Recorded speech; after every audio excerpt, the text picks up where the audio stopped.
All right, Bill Bixby here, Ultimate Hoops, SEC of the Houston and Texas area. I got two big dogs from Lake. Life is good. They just had an overtime win versus the Goodfellas, 90-86. Real tough game. I'm gonna start with the man in the middle, Mr. Reggie Slater. Reggie, you've been a big difference for Life is Good this season, taking over for Eric Walker, who went back to work with the Houston Rockets. You missed the first game against the Goodfellas and Life is Good. Tough game today, real tough game today. How do you assess Goodfellas, the team that you played for the first time in Austin? That's a very talented team that we played across, against today.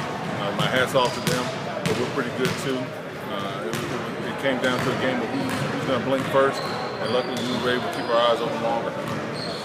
Reggie Slater said that very eloquently. He dominated the game today. A lot of and-ones and a lot of great free throws down to the end of the game. We got Mr. Jamal Coleman, Jay Anthony, as I've seen on Facebook. Did I say it right? Yeah. Okay. Very talented individual. One of the talented guards from Life is Good. Jay Coleman took home the MVP trophy for the winter season. Took it out of the hands of Gabe Wine Hope. Mr. Coleman, you had a great game today down the stretch, getting some key threes, getting some penetration.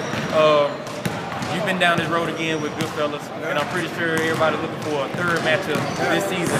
How was today's championship game? It was tough, man. First off, this is cool to get this thing right here. My teammates are phenomenal.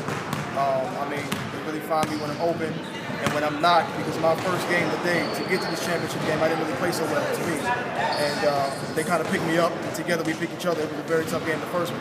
The championship game was tough too. They got guys that were upset at the first game because we beat them then, and they just kind of came at us. But first half was a little sluggish. Second half we came back out tough, man. Big man in the middle, Slater was phenomenal. We got guys that just dig deep, and that's what we did. Went overtime, it was tough. It was tough. Yeah. All right. So what are you all saying to the rest of the city area? As you all were runner-ups and you all lost in overtime last season, and it looks like you all might be the #1 seed. We'll see what the Kings have later on this season. But what do you assess going into the playoffs? Yeah, there's a lot of good teams, man. I see a lot of good guys, a lot of great talent. One thing's for sure, we're going to come out, we're going to play. We're going to give it to them. I think when you look at us again, you kind of underestimate the talent when you look at us, because we don't have any type of flash without appearance and everything like that. We go hard. So for the other teams in Houston, man, just be ready for a dogfight. That's how we get that. All right. Life is good, Goodfellas. We'll see if any team from Champions and Lake Houston can stop a second consecutive city championship game between these two teams. Great game today. We look forward to a great playoffs from Champions, Lake Houston, and of course the SEC West. Thanks,